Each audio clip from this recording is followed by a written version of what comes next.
Sin duda un gozo poder cantar estas verdades, muchas verdades de lo cual vamos a meditar en esta mañana. Desde el primer canto, el segundo y creo que Dios siempre tiene su plan perfecto, su diseño perfecto y no se le escapa nada, absolutamente nada. Parte de nuestra actividad de los que dirigimos, vemos el tema que vamos a exponer, que se va a estudiar. Y los cantos escogemos también que sean ligados a lo que vamos a meditar. Eso refuerza. Pero pasó algo curioso. El jueves mi hermano Eve me dice, oye, me toca dirigir. Pues vamos a armar el orden de culto y los cantos. Y revisamos qué cantos no habíamos cantado, no habíamos entonado anteriormente. Y ahí nos empezamos a buscarlos y estos fueron, y más sin duda. Pero es curioso porque Dios siempre a través de su Espíritu Santo nos dirige y nos va diciendo por aquí, bueno, por aquí no, por acá. Y a Dios gracias por ello, porque su iglesia va marchando, no conforme a la voluntad de los hombres, en este caso de los que estamos dirigiendo, de los que estamos meditando en la palabra de Dios, en el estudio de Gálatas en este caso, sino más bien porque el Espíritu Santo, como lo mencionaba mi hermano Natán, la exhortación de hace 8 días, que tenemos el Espíritu Santo en nosotros. Y eso es una garantía. El canto también, el último, ahí me llenó de satisfacción porque es un temor el de exponer la palabra. Primeramente, exponerlo delante de ustedes, pero por la precaución de que a veces con las intenciones humanas meramente internas, decimos cosas que a veces no están sujetas a la palabra de Dios. Pero a Dios gracias porque no dependemos de nosotros, sino dependemos de nuestro Dios. Sin duda, puedo cometer muchos errores. Que Dios nos ayude y que podamos enfocarnos más a lo que es la palabra de Dios, que todo a mi persona. Y eso quiero pedirles, que pongamos en oración esto, ¿vale? Entonces, vamos a orar. Vamos a orar y pedirle a Dios que nos dirija en esta mañana. Padre, gracias te damos por esta mañana. Gracias porque aquí está tu iglesia, una iglesia que tú has comprado con sangre preciosa. Y podemos hoy abrir tu palabra y podemos entender muchas verdades, Padre,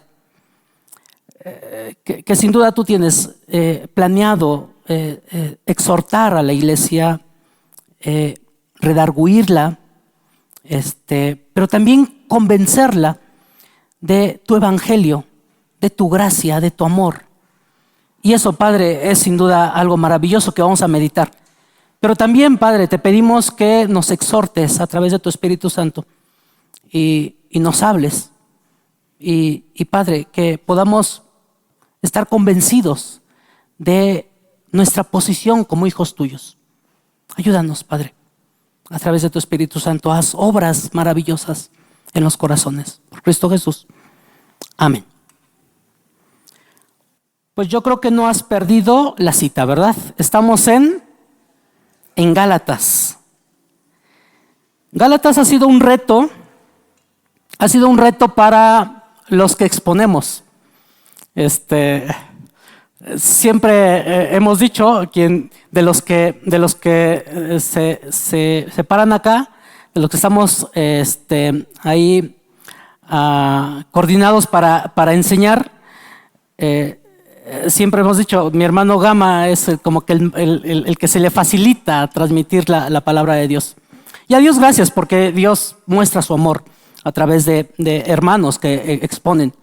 Pero la semana pasada, mi hermano, la antepasada, me decía, es un pasaje un poquito difícil.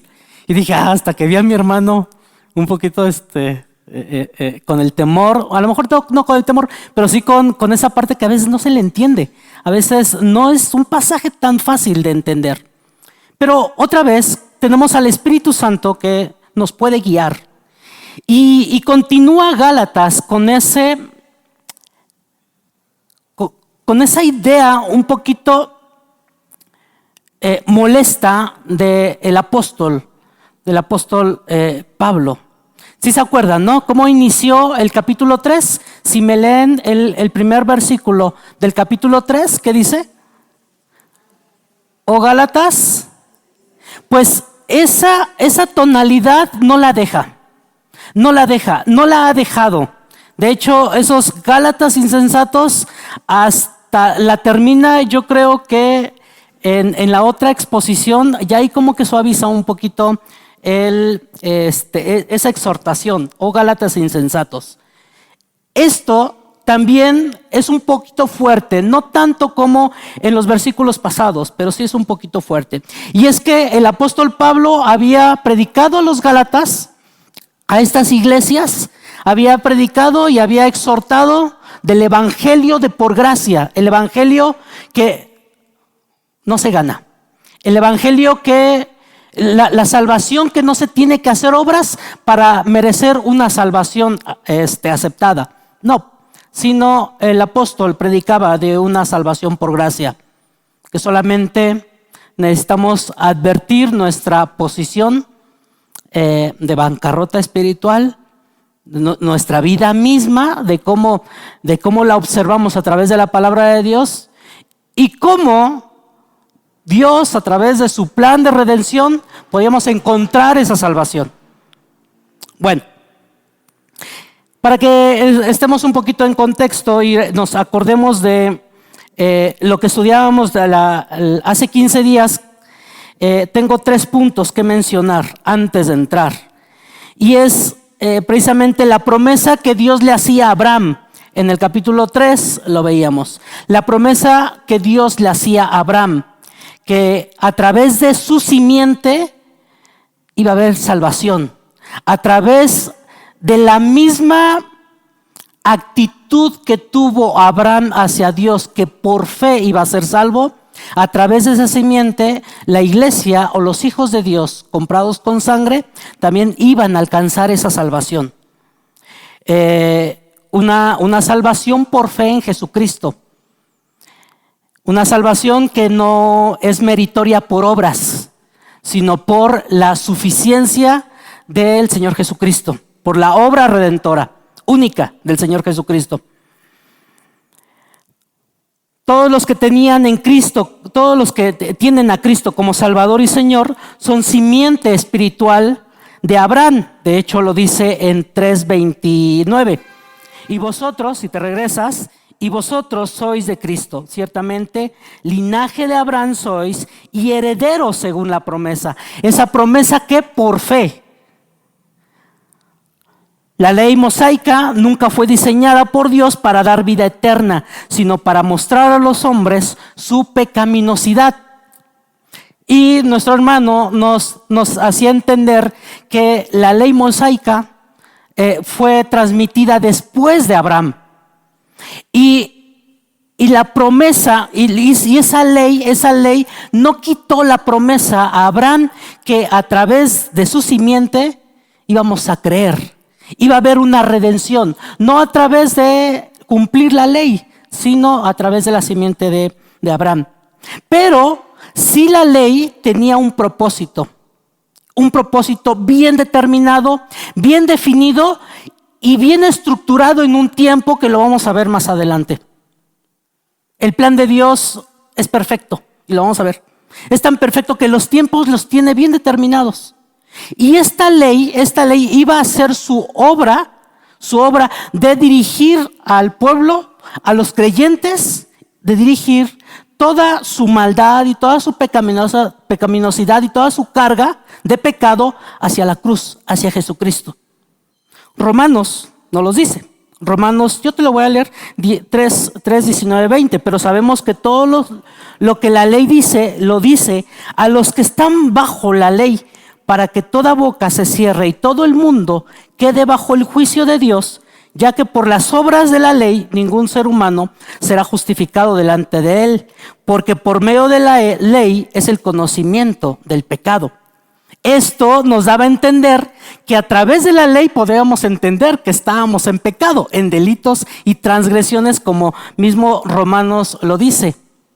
Y entonces la ley lo que nos decía o nos describía o lo que salía como una radiografía, nuestra condición pecaminosa y la necesidad de un Salvador. La ley fue dada para mostrar a los hombres su total bancarrota en justicia ante Dios, ante un Dios santo, para conducirlos a Jesucristo. Al que no conoció pecado, por nosotros se hizo pecado, para que nosotros fuésemos hecho justicia por medio de Dios. Fuésemos hechos justicia en Dios, en Él, en el Señor Jesucristo. Entonces, esta es la transición de lo que viene diciendo el apóstol Pablo. El apóstol Pablo está predicando, les envía una carta a los Gálatas porque estaban siendo atacados por personas que les predicaba que la ley era necesario cumplirla, porque el pueblo de Israel la cumplió, porque Moisés, que recibió la ley en un tiempo determinado, que lo vamos a ver más adelante, le dio Dios a Moisés la ley para que el pueblo de Israel, se desempeñara, para que se desenvolviera, para que se sujetara, pero más que eso, para conocer a un Dios santo, para conocer a un Dios justo. Y entonces Pablo les recuerda, es que la ley tiene un objetivo.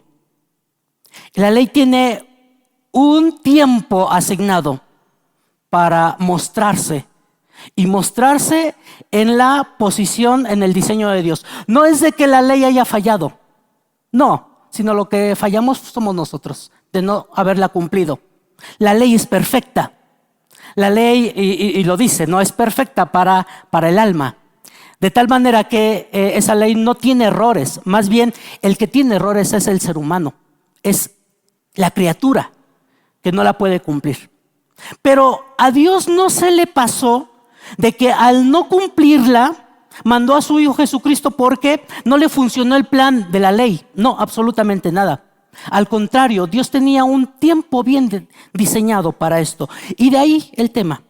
Y Pablo sigue en exhortación, en esta redirección que ya llevaban los Gálatas, o de volverles a predicar el evangelio.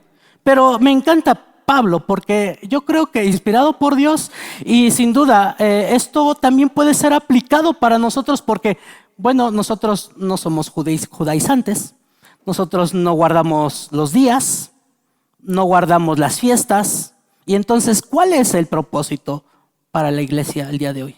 Vamos a Gálatas.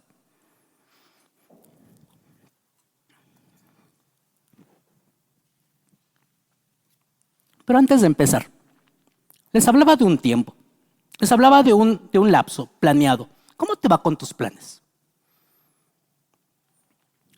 Planeas tu día, planeas tu semana, planeas tu vida, planeas tu economía, planeas tus finanzas. ¿Cómo van? ¿Sí te salen?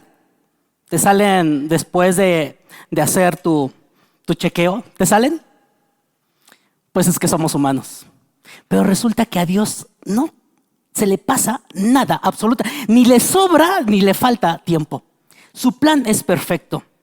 De tal manera que Vamos a leer el versículo y me voy a detener en esta interpretación que personalmente hago, pero sin duda el Espíritu Santo nos ayuda a esto, porque los planes de Dios son perfectos.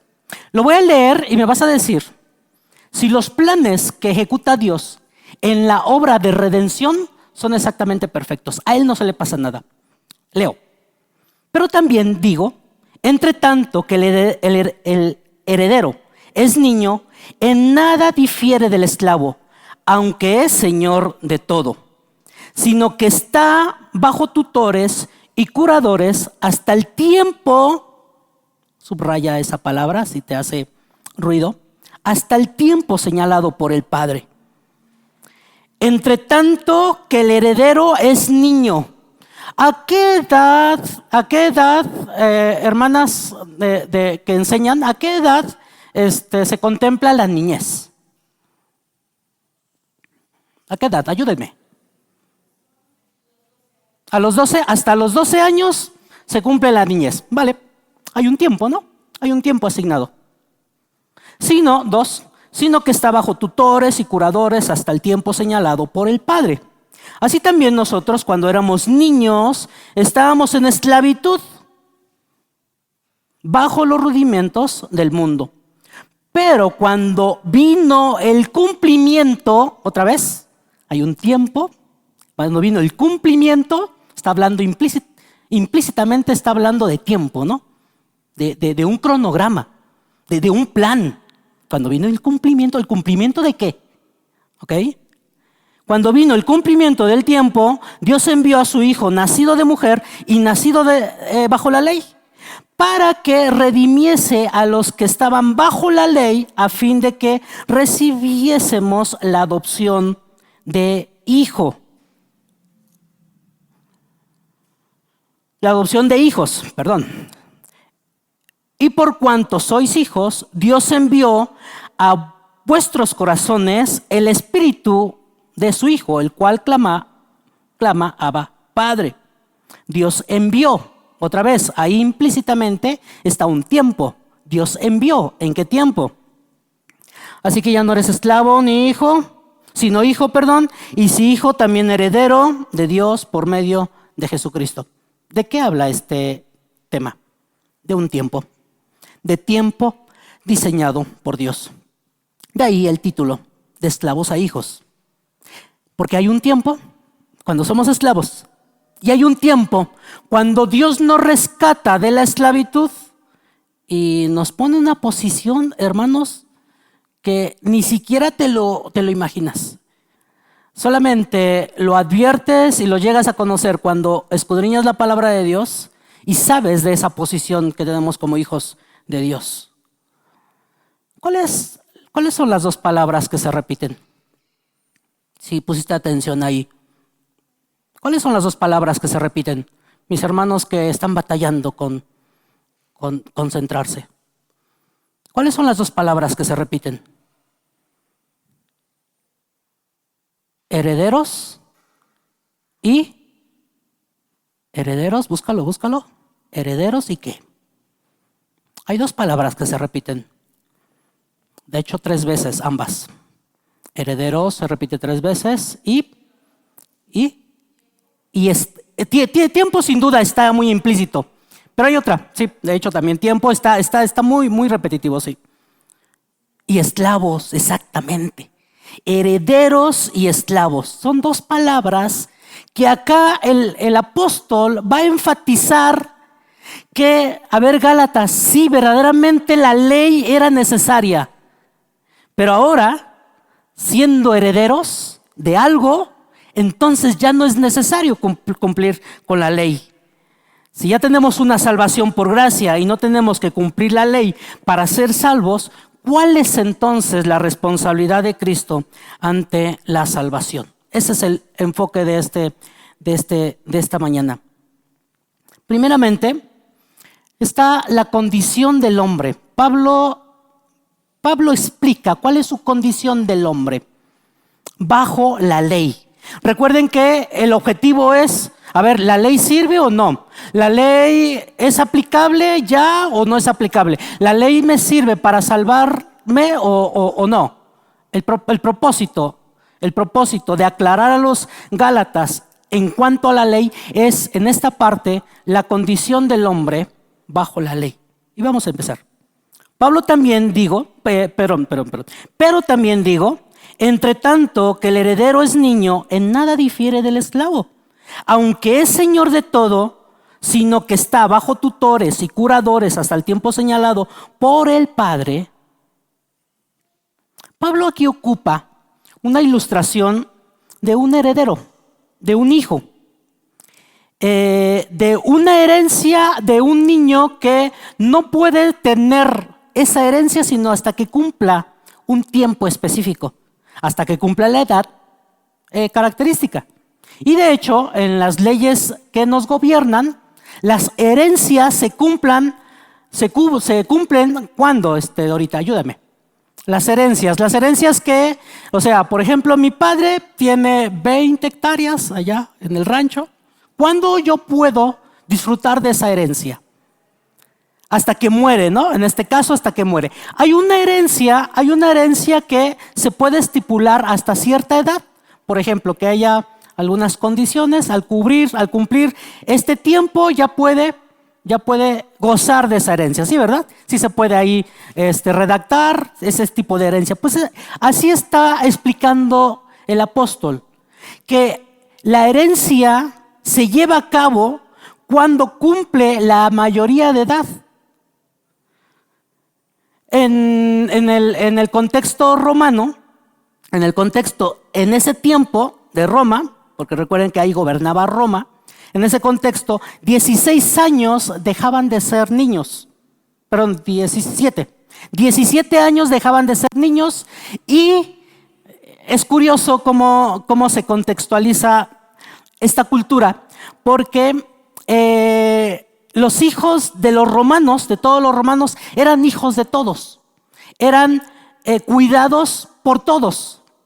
De tal forma que al cumplir los 17 años, había una fiesta en la cual declaraba el padre que había cumplido los 17 años, y después de los 17 años ya se hacía acreedor de derechos y deberes de este ciudadano. Pero no tan solo esto ante Roma, sino también el derecho de ser un hijo legítimo del padre. De tal forma que no era un hijo legítimo. ¿Cómo lo vemos acá? Dice, por tanto digo, entre tanto que el heredero es niño, en nada difiere del esclavo, aunque es señor de todo, sino que está bajo tutores y curadores hasta el tiempo señalado por el Padre. Bueno, estos tutores y estos curadores, en la Nueva Biblia de las Américas, les llama guardianes. Estos dirigían al niño, estos guardianes les daban órdenes, los disciplinaban para unos propósitos característicos de crecimiento y de actitudes ante la sociedad. Este niño estaba sujeto constantemente a estos tutores, pero no tenía libertad. De tal forma que por eso Pablo los compara que nada difiere al esclavo. Dice, entre tanto que el heredero es niño, en nada difiere del esclavo. O sea que un esclavo y un niño es exactamente lo mismo, porque no tiene derechos y no tiene una pertenencia con el padre directamente, sino el padre contrataba a estos tutores y lo dejaba que lo disciplinaban, lo guiaran y le enseñaran. En comparación con nosotros, porque Pablo hace una comparación, dice así también, versículo 3, capítulo 4, si ya te perdiste, así también nosotros como los niños o como los esclavos, porque son exactamente lo mismo, cuando éramos niños estábamos en esclavitud bajo los rudimentos de este mundo. La condición del cristiano antes de la conversión se compara con la de un hijo que es heredero por derecho. De tal manera que cuando antes de que sea cristiano está sujeto a una ley, está sujeto a un intervalo de tiempo regido por la ley, regido en ese intervalo hasta que deja de ser niño. Esa es nuestra condición. ¿Cuándo dejamos de ser niños? ¿Cuándo el padre reconoce a su hijo legítimo? Cuando lo lleva ante las autoridades y hace ahí un requisito y todo, una fiesta inclusive, y entonces dice, este es mi hijo legítimo y lo reconozco como mi hijo. Y entonces ya hay una relación. Así está comparando el apóstol Pablo con la ley. ¿Para qué sirve?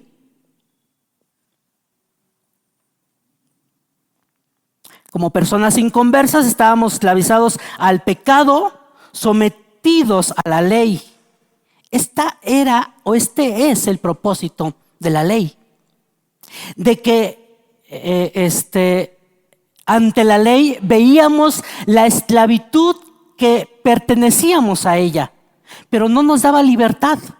La ley no nos daba la garantía de que podíamos cumplir ciertas reglas o ciertos puntos y ya con eso ya podríamos obtener la salvación o ya podríamos ser libertados. No, sino pues lo hemos estado mencionando y se ha estado mencionando. Se tenía que cumplir toda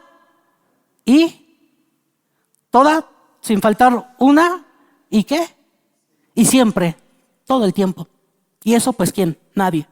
Romanos 3, 19, 20 de hecho dice: pero sabemos que todo lo que la ley dice, lo dice a los que están bajo la ley, para que toda boca se cierre y todo el mundo quede bajo juicio de Dios, ya que por las obras de la ley ningún ser humano será justificado delante de él, porque por medio de la ley es conocimiento del pecado. Entonces, en este tiempo de que la ley se está ejecutando, por cierto, 1300 años aproximadamente, el pueblo de Israel se sujetó a la ley, pero advirtió que no la podía cumplir.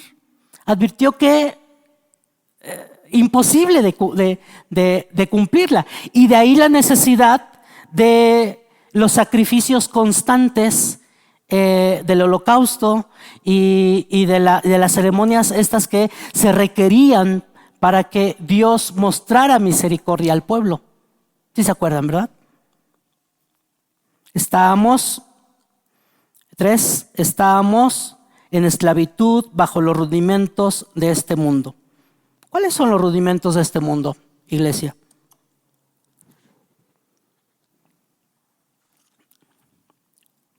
Principios básicos, otras versiones lo ponen, principios básicos. Te voy a leer algunas versiones y pon atención. En el versículo 3 dice: así también nosotros cuando éramos niños estábamos en esclavitud bajo los rudimentos de este mundo. La Nueva Biblia de las Américas dice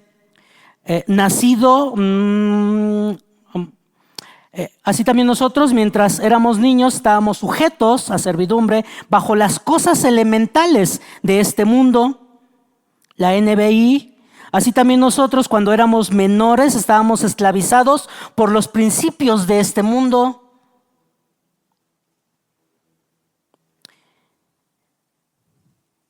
¿Y cuáles son los principios de este mundo? Los elementos de este mundo que puede proveer, dice otra versión. ¿Cuáles son los principios de este mundo? Los principios de este mundo son las obras. Y que de hecho todas las religiones, debes de comportarte, debes de ganarte. Si es que hay un cielo, bueno, me debo de comportar para llegar al cielo. Estos son los principios que el mundo rige. En nuestro contexto, en nuestra cultura, ¿cuáles eran los requisitos para que los dioses aztecas, los dioses se podrían fijar en nosotros? ¿Cuáles eran? Los sacrificios, ¿no? Los sacrificios. Y que de ahí que, bueno, yo creo que al principio sí había voluntarios para ganarse el cielo, para que los dioses bajaran. Pero al final yo creo que fue toda una masacre de seres humanos sacrificados para lograr que la deidad bajara, para lograr una aceptación con los dioses. No estamos muy lejos, de hecho, no estamos muy lejos. Creemos que nuestros difuntos vienen a comer la ofrenda, pero no creemos que Jesucristo resucitó. Esa es una frase que leía en la semana.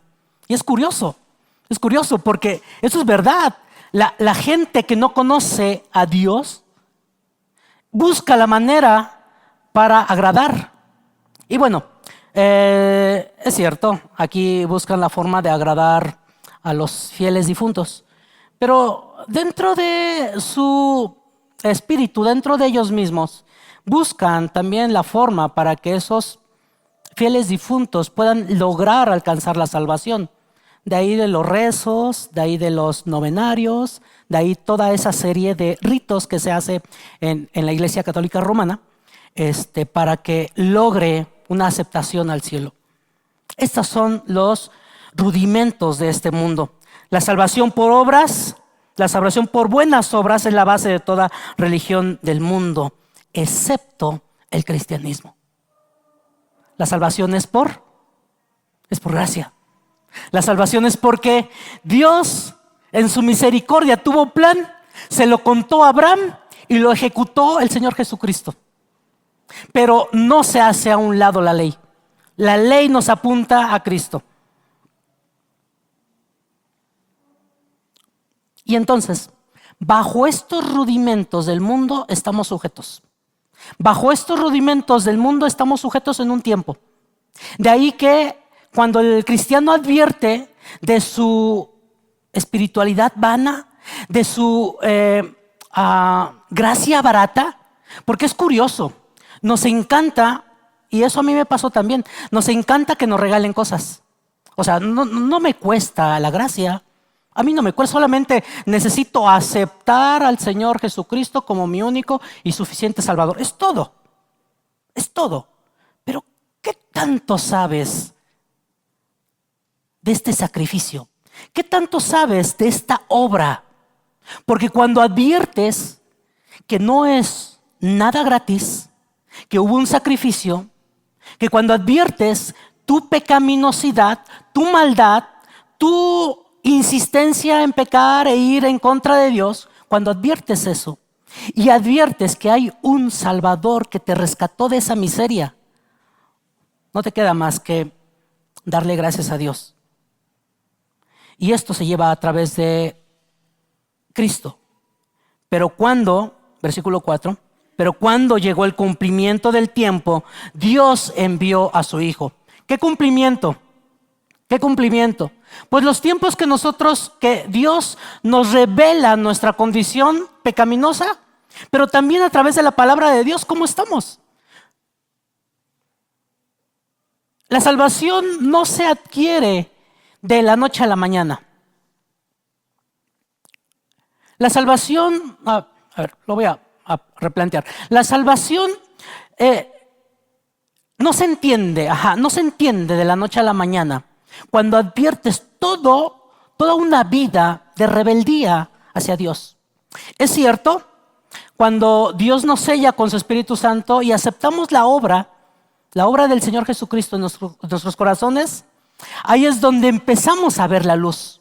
Pero la salvación no se termina, es lo que quería decir. La salvación no se termina de entender hasta el último día de nuestra muerte. Porque advertimos que necesitamos un Salvador continuo, día a día, que nos salve de nuestros delitos y pecados. Pero cuando llegó el cumplimiento del tiempo, Dios envió a su Hijo. En los tiempos de Dios, Dios envió a Jesucristo a este mundo. Por eso habla de tiempos.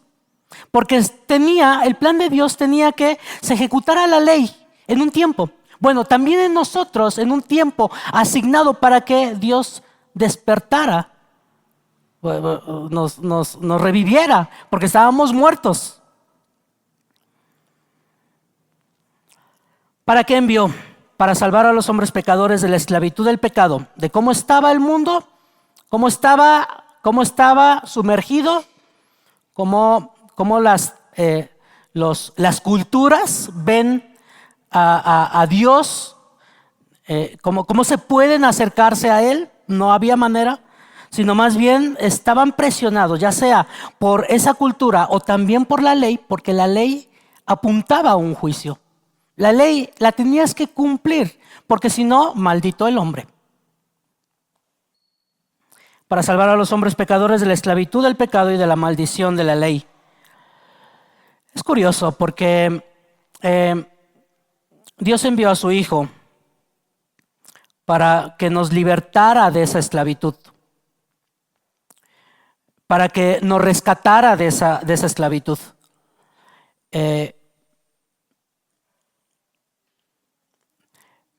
Sino también para poner fin a esa ley. De tal forma que Pablo lo entendió perfectamente cuando en el camino a Damasco, ¿se acuerdan? Y Dios le reveló cuál era el plan diseñado por Dios. ¿Cuál era el plan de ejecución?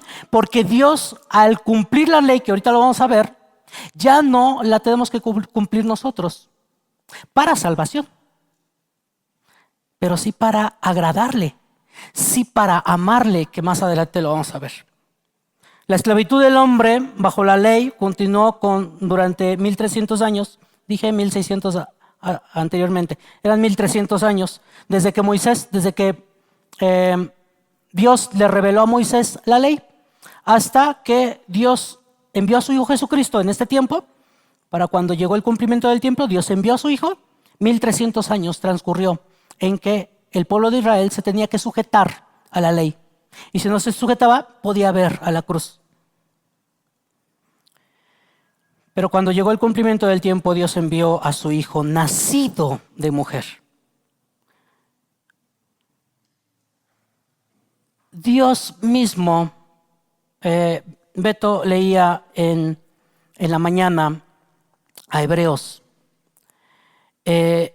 nacido de mujer. ¿Qué implica esto, nacido de mujer? Y aquí es donde quiero que pongas atención.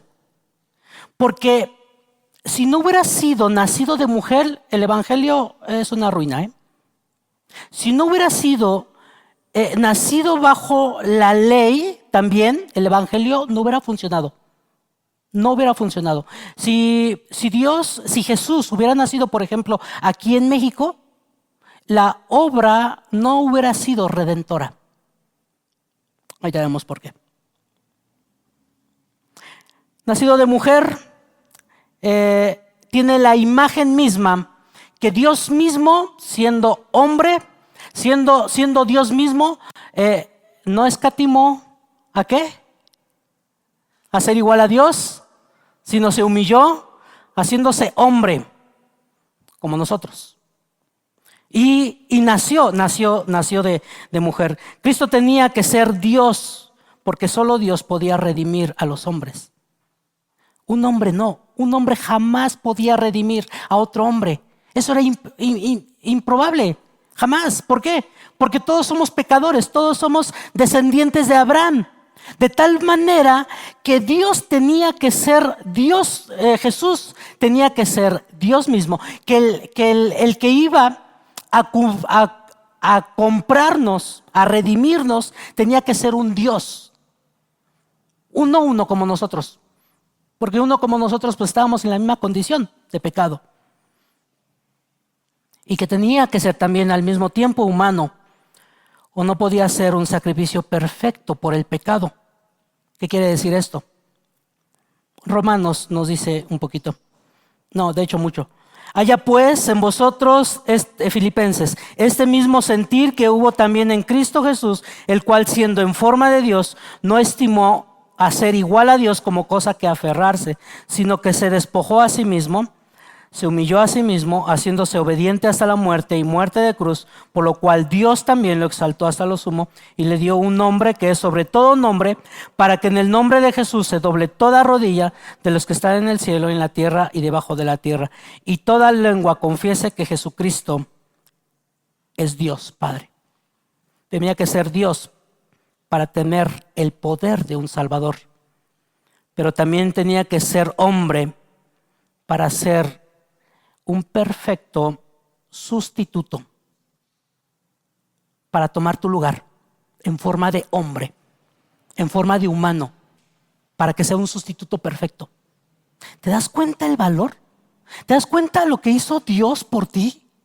Dejó su gloria, vino aquí a la tierra, se hizo como tú, se hizo como yo, para que sea un perfecto sacrificio, para que sea un perfecto sustituto por el pecado, para librarnos del pecado, para pagar la sentencia del pecado. Nacido bajo la ley. Jesús nació bajo la ley mosaica. Salud. Cumplió perfectamente la justicia de la ley. Perfectamente. No le faltó nada, absolutamente nada. Debido a que Él guardó los justos requerimientos de la ley, solo Él puede dejarlo de lado como de una forma de vivir. ¿Qué quiere decir eso? Que nacido bajo la ley, como Él cumplió toda la ley, entonces Él tenía la autoridad de decir: la ley no sirve para que la podamos cumplir y ser salvos. No fue diseñada para eso. Así que hasta aquí se deja los rudimentos de la ley. Hasta aquí ya no es necesario tener todas las ceremonias correspondientes que Dios le dio a Moisés para que se ejecutaran. Entonces, por eso era necesario que también fuera nacido bajo la ley, porque él tenía la autoridad de decir: hasta aquí, ya no es necesario. La salvación solamente viene por fe en Él, por fe en Cristo. Debido a que solo Él guardó los justos requisitos de la ley, solo Él puede dejarla de lado como una forma de vida. Jesús podía guardar la ley perfectamente porque era verdaderamente Dios y verdaderamente hombre. La deidad de Cristo, la humildad de Cristo y la justicia de Cristo era lo necesario que nosotros requeríamos para poder ser salvos. La salvación es gratuita, es cierto, pero no es barata. No es barata. ¿Cuántos hijos tenía Dios el Padre? Díganme. ¿Cuántos hijos tenía Dios el Padre? Solo uno. No le costó. No le costó una pizca deshacerse de su hijo. ¿No te da compasión de repente que la justicia que Dios dispuso en su Hijo para perdón de tus pecados y de mis pecados era matar a su mismo Hijo? De ahí que nosotros los cristianos verdaderamente admiramos la preciosa sangre de Cristo, porque esa es lo que cubre nuestro pecado, nuestra maldad. No es barata. No es barata. De ahí que si no te pesa el hecho de que tu comportamiento en gratitud, en honra, en alabanza, en sujeción, no le das todo a Dios, porque Él dio todo por ti. Todo. Dios tenía que despojarse de su único hijo. Jesús mismo se despojó de su gloria. Dice que se despojó a sí mismo, tomando en forma de siervo. Tomó nuestro lugar, pagó una deuda costosa.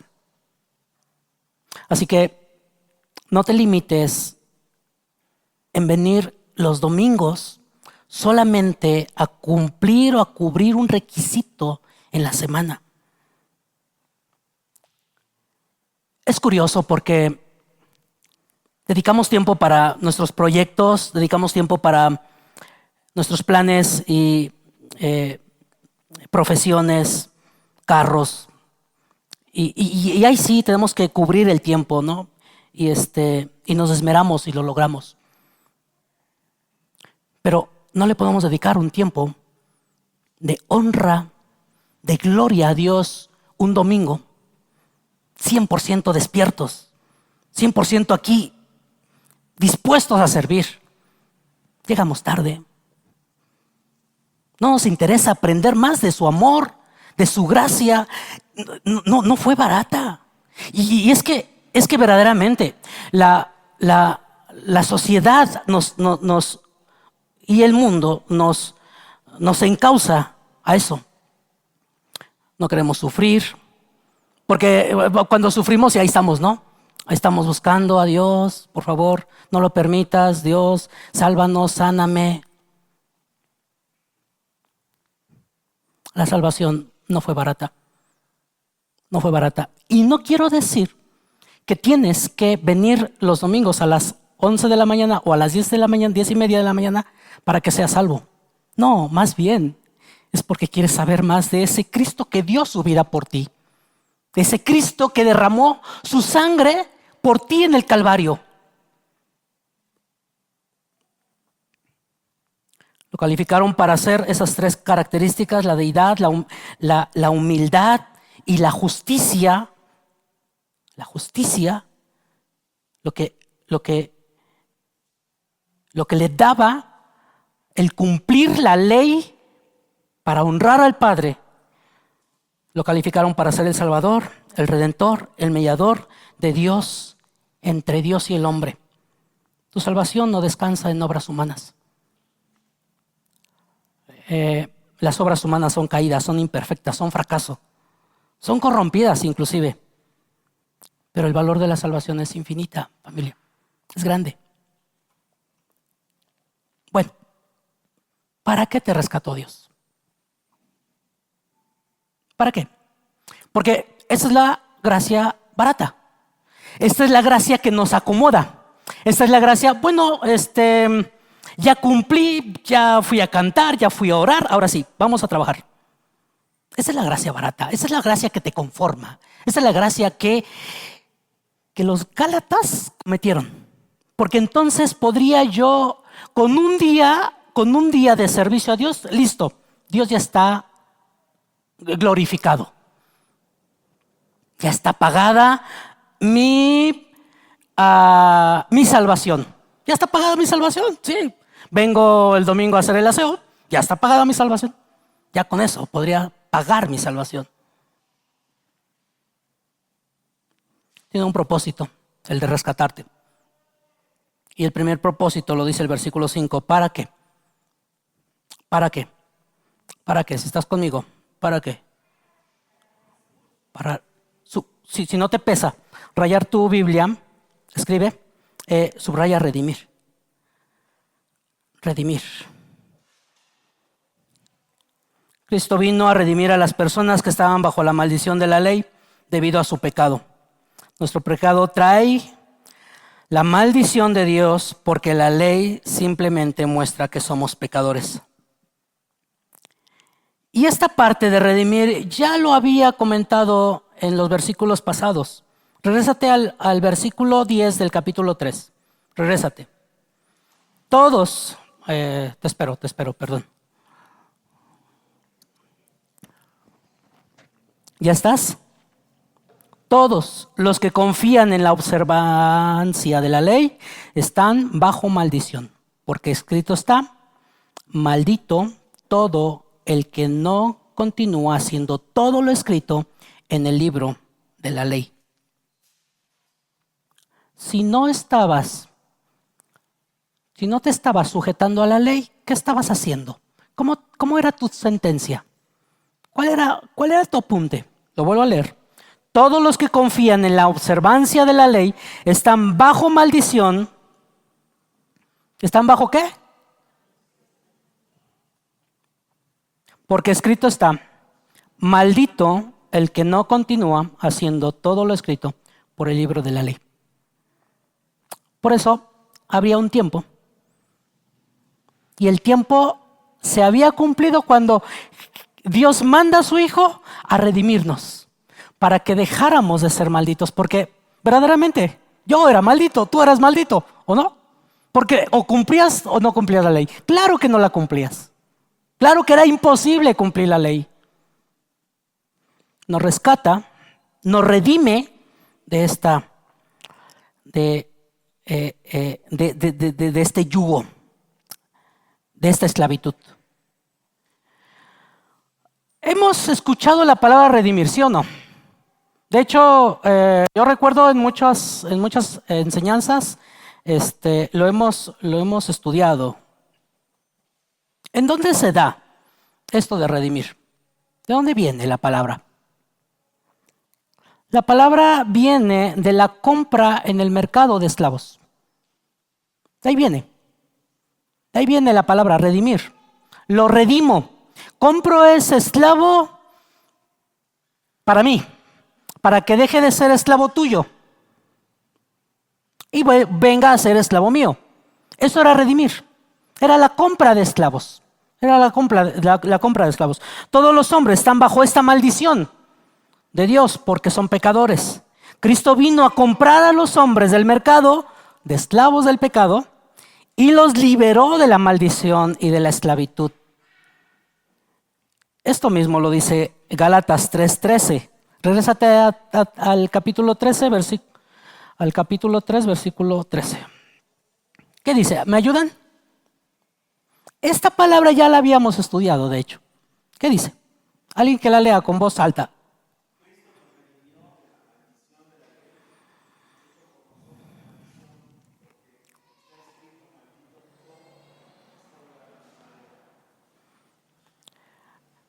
Y es que eso es verdad. Estábamos sujetos a cumplir la ley, y si no la cumplíamos, pues simplemente no alcanzábamos la vida eterna, no alcanzábamos la salvación.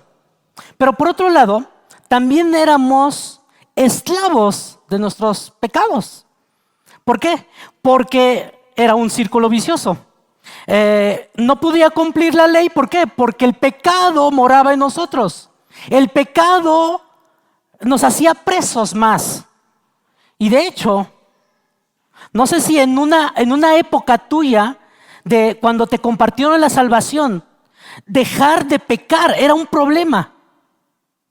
Al menos yo tuve un problema así muy, muy fatal, de dejar de pecar y pecar y pecar y pecar. ¿Por qué?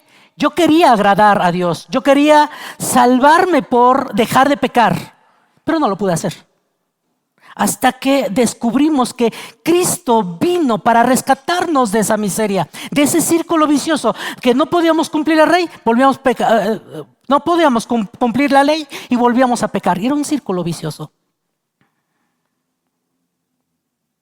Pero Cristo vino a hacer una obra perfecta. Porque vino no solo a quitarnos la ley, ya no la tenemos que cumplir. No tan solo eso, sino también nos sacó de la esclavitud del pecado. Ya no es nuestro verdugo. Ya no es nuestro verdugo. El pecado ya no es nuestro verdugo. Ya no le obedecemos. Ya pecamos voluntariamente. Ya pecamos siendo conscientes de que eso le ofende a Dios, inclusive. Pero ya no somos esclavos del pecado. No estamos libres del pecado. No lo estamos. Y eso hasta la muerte, el pecado va a estar acechando al Hijo de Dios. Pero sí nos sacó de la esclavitud. Y eso ya depende de nosotros. De qué tanto creemos a Dios que nos puede sacar de ahí. No en nuestras fuerzas, sino en Él. ¿Qué tanto el Espíritu de Dios mora en nosotros para que nos haga entender que ya no somos más esclavos del pecado? Esto no significa que ya no pequemos, dice. pero tenemos una nueva posición ante Dios como redimidos a través de Cristo, y ahora tenemos una nueva motivación para vivir para Cristo. Si ya no somos esclavos del pecado, ya tenemos una nueva motivación para conocer a Dios justo, santo y perfecto a través de la ley. Y entonces no cumplimos la ley como requisito para salvación, pero sí cumplimos la ley para agradar a Dios. Los arqueólogos descubrieron no hace mucho tiempo algunas cartas comerciales y personales muy valiosas, escritas en la época del Nuevo Testamento o en griego koiné. Esto es un comentario, se los voy a leer. Estos descubrimientos se llaman los escritos de Chester Papyri, y una de las cartas trataba sobre el significado de la palabra redimir. Habla de una mujer que era esclava y fue puesta a la venta en el mercado de los esclavos. Aparentemente era bastante atractiva y había sido una buena esclava para cualquier amo. Un comerciante compró a esta mujer por un precio muy alto, y cuando se hizo la compra, sin ninguna otra razón que no fuera el beneplácito de su voluntad, le dijo a la mujer: he pagado el precio muy alto por ti y te he sacado de la esclavitud. Ahora te libero para siempre. Nunca más tendrás que ser mi esclavo ni el esclavo de nadie. Luego se volvió y se alejó. Ella se quedó allí como una mujer libre. Unos minutos más tarde, el traficante de esclavos escuchó pasos atrás y una voz de la mujer llorando que gritaba: Señor, Señor. Él dijo: ¿qué quieres de mí, mujer? Te he liberado para siempre. La mujer gritó: mi Señor, por tu bondad y misericordia al liberarme, voluntariamente seré tu esclava para siempre. Ahora eres mi amo. Creo que esa es una actitud de cambiar de verdugo. Aunque la palabra verdugo suena muy fuerte, pero nuestro amo ya no es un verdugo. El que compró, el que nos compró, el que nos sacó de esa esclavitud, podemos ir tras de él y decirle: por tu bondad y misericordia al librarme voluntariamente, seré esclava para siempre. Ahora eres mi amo. Así que para el cristiano, cuando llega a comprender que era un esclavo del pecado y que Cristo lo compró del mercado de los esclavos del pecado, es buscar su voluntad. Cuando buscamos la voluntad de Dios y conocemos cómo es nuestro Dios, la gracia no se limita a salvarnos y a decir: la salvación que tengo es por gracia y listo, ya no necesito hacer más. No, nuestro Señor Jesucristo no se queda ahí, sino nos pone en una posición, nos posiciona en algo que ni imaginamos que es, para que podamos recibir los derechos de hijos, dice el versículo 5. El segundo propósito por el cual nuestro Señor Jesucristo fue enviado. ¿Qué dice el versículo 5? Inciso B.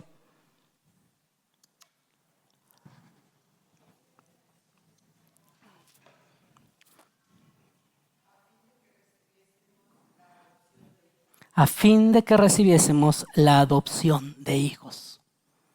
No tan solo te saca de la esclavitud, ya no tienes que cumplir la ley, te saca de esa miseria, sino te posiciona en algo muy personal, a fin de que podamos recibir la adopción de hijos. Nos redimió para eso, para que recibiésemos la adopción de hijos.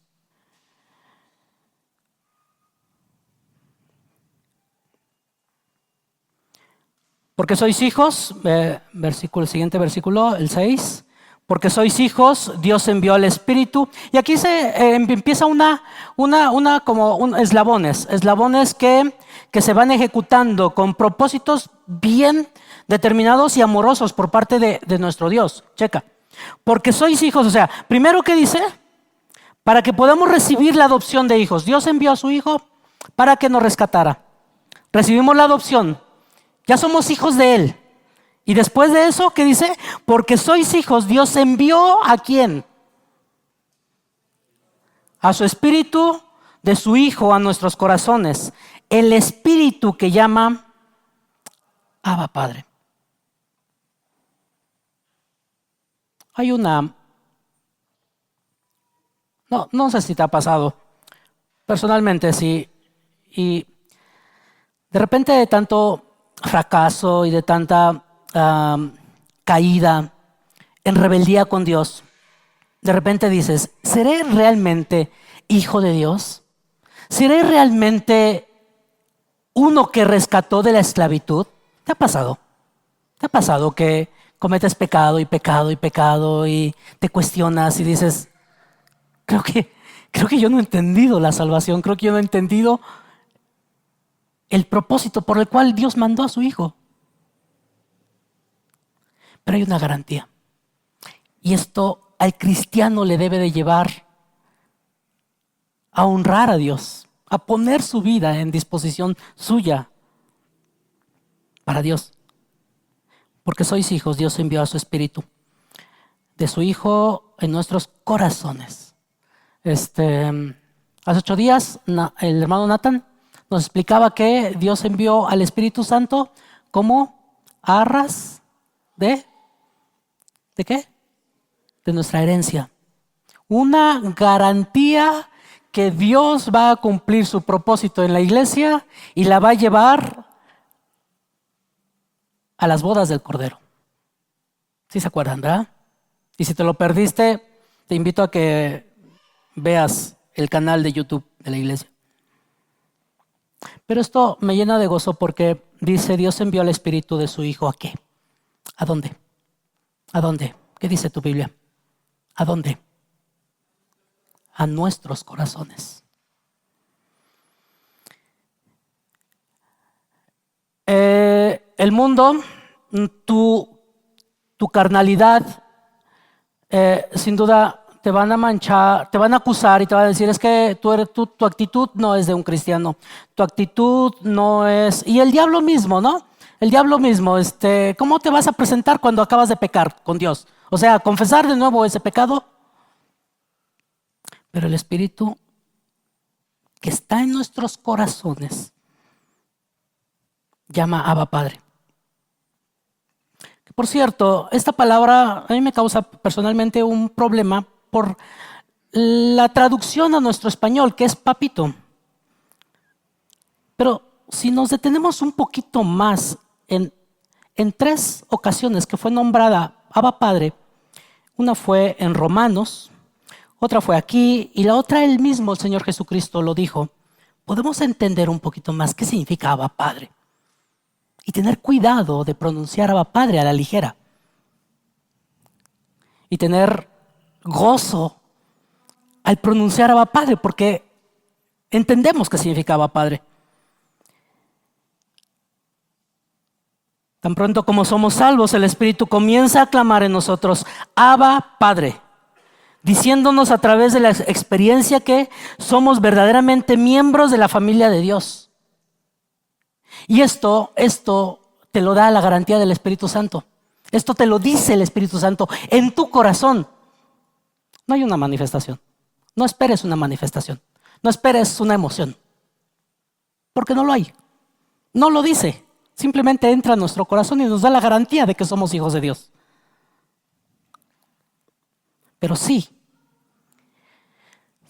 nos dice de esta garantía del Espíritu Santo en nosotros que tenemos una nueva relación con el Padre Celestial.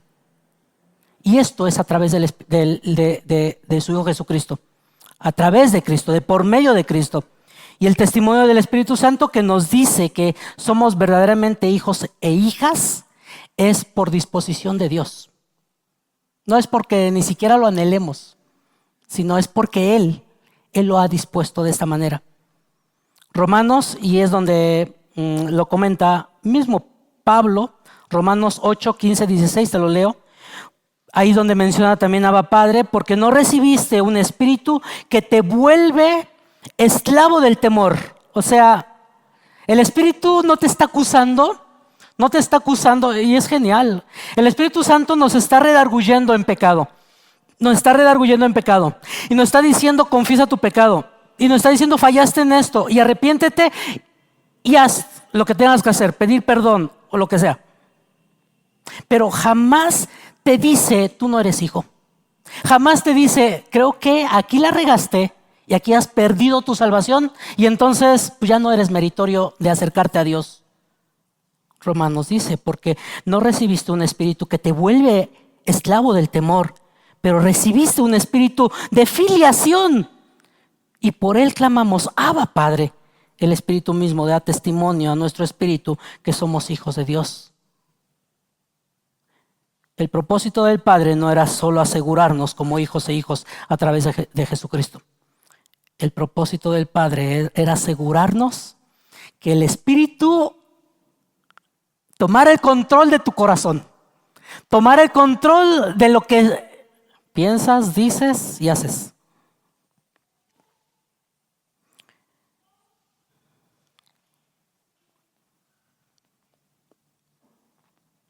Así que ya no eres esclavo, sino hijo. Y como eres hijo, Dios te ha hecho también, ¿qué dice? ¿Otra vez? Dios te rescató. La ley hizo su obra en su debido tiempo. Ya no debes de cumplir la ley. Te rescata de la esclavitud, te hace hijo. Y como eres hijo, también te ha hecho heredero. Un cristiano ya no es esclavo del pecado, ni está bajo la esclavitud del pecado. Un hijo adulto, ya cuando llega a la mayoría de edad y es hijo, es libre en Cristo. La vida cristiana no es ser esclavos del pecado y la ley, sino hijos e hijos. No es esclavitud, sino libertad. Ya no somos esclavos del pecado ni del yo. Porque ese era uno de los puntos principales. Que las obras, que la salvación se gana por obras. El mérito inmediato es el yo, ¿no? El yo.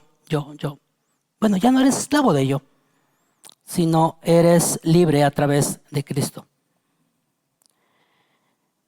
Pero, ¿cuál es, y concluyo con esto, cuál es la otra cara de la moneda de decir Abba Padre? Quiero que vayas ahora sí conmigo a Marcos 14:36.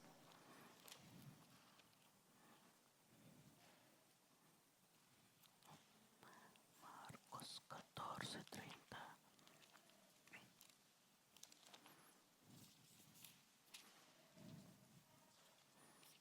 ¿Cuál es la escena? ¿Cuál es la escena? Jesús orando en el Getsemaní, dice antes del versículo 32. Vinieron pues a un lugar que se llama Getsemaní y dijo a sus discípulos, sentaos aquí entre tanto que yo oro. Y tomó consigo a Pedro y a Jacob y a Juan y comenzó a entristecerse y a angustiarse.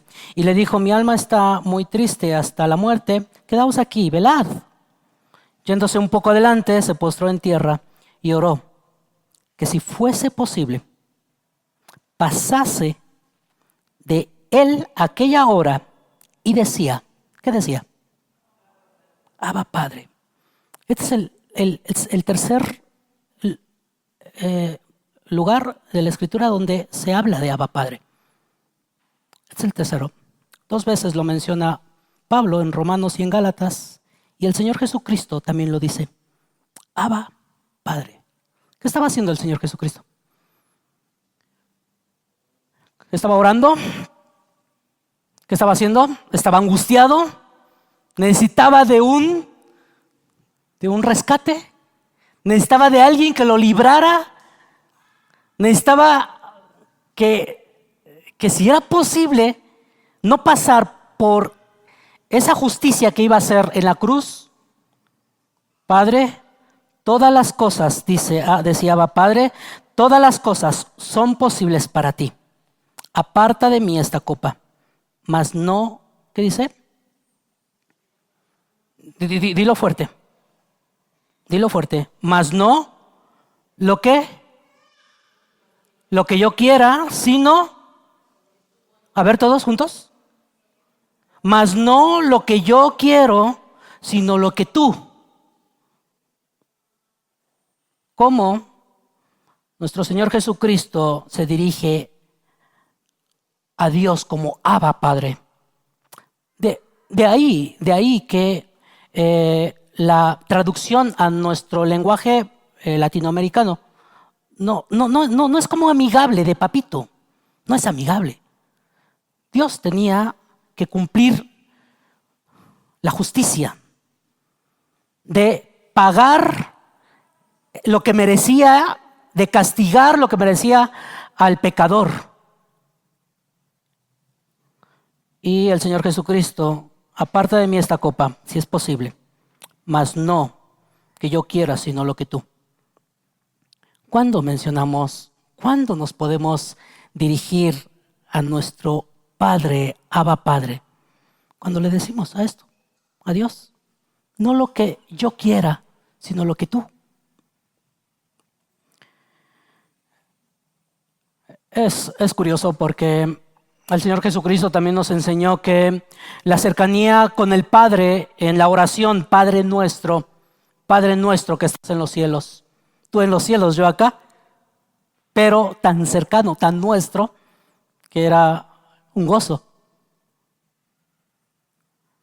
Pero no lo podemos decir con una ironía o con una hipocresía cuando nuestra vida no refleja esa comunión del Espíritu Santo en nuestros corazones y de esa comunión con el Padre cuando llamamos a Dios Padre nuestro. Sí, es de hipócritas. Es de hipócritas tener una vida de gracia barata, si solamente me conformo con la salvación y mi vida no le entrego cuentas a nadie en la semana y el domingo venir y gracias por tu salvación.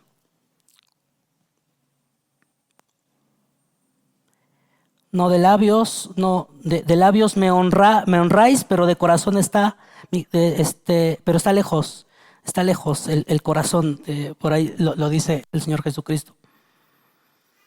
No lo ocupemos, en serio, no ocupemos el Padre nuestro como para llenar nuestras oraciones.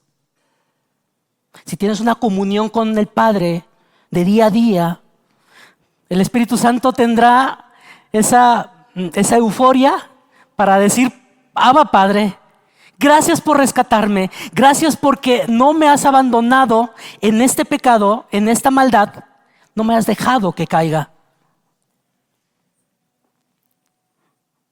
Porque si lo tomamos a la ligera, como el Padre nuestro, puede que estarías dispuesto a no entender el plan de salvación por un lado, no entender tu rescate y tomar a la ligera este nombre. No tomarás el nombre del Señor en vano, lo dice Éxodo. No puedes decir Abba Padre si no has tenido un encuentro con Dios. No lo puedes tener. Y advertir que tu rumbo era distinto del de Dios. Y advertir que antes estabas perdido, estabas encadenado, estabas esclavizado, pero ahora por gracia, por amor al Padre, te ha rescatado. Entonces, sí podemos llamarle Padre nuestro, Abba Padre, gracias por ello. ¿De qué sirve poner en nuestras salas, en nuestros descansos, poner frases de versículos bíblicos? Pues no se te ocurra poner Abba Padre, ese Padre amoroso, ese Padre compasivo, ese Padre que dio su vida por ti. Si no tienes la misma actitud del Señor Jesucristo, mas no lo que yo quiero, sino lo que tú.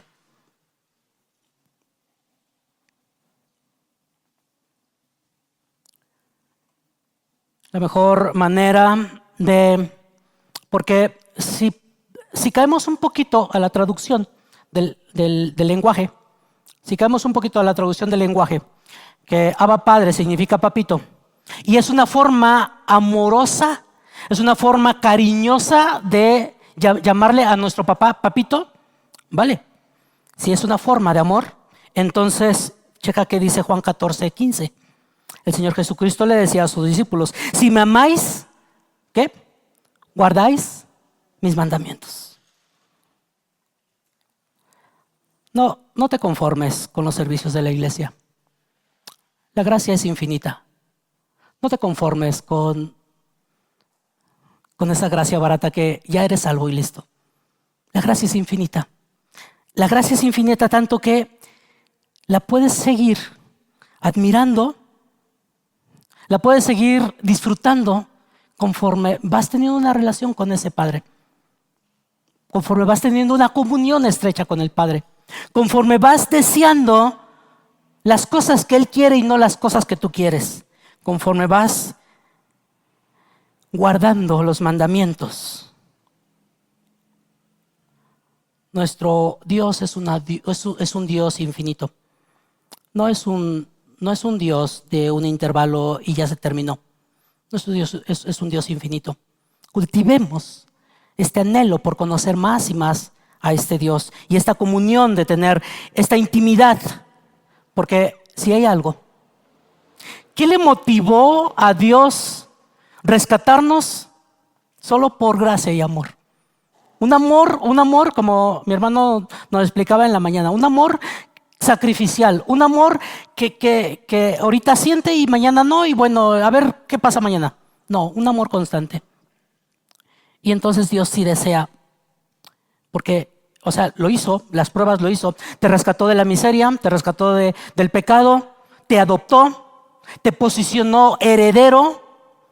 ¿Qué implica? ¿Qué te da a entender eso? Dios quiere una comunión contigo, mi hermano. No te conformes con la gracia barata. Vamos a orar. Ponte de pie. Gracias, Padre, te damos porque tu amor en la cruz es lo máximo, bello, que hemos conocido en este mundo. Gracias, Padre. Gracias por rescatar a tu iglesia. Gracias por redimirla. Gracias por comprarla con precio de sangre preciosa. Gracias porque tus planes son perfectos.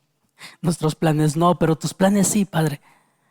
Y se fueron ejecutando conforme a tu diseño, conforme a tu voluntad. Y ahora podemos gozar de tu Espíritu Santo en nuestras vidas, el cual nos insta a clamarte, Abba Padre. Gracias. Haz tu obra, Padre. Sigue haciendo tu obra en esta iglesia y en mis hermanos. En Cristo Jesús te lo pedimos. Amén. Que Dios te bendiga.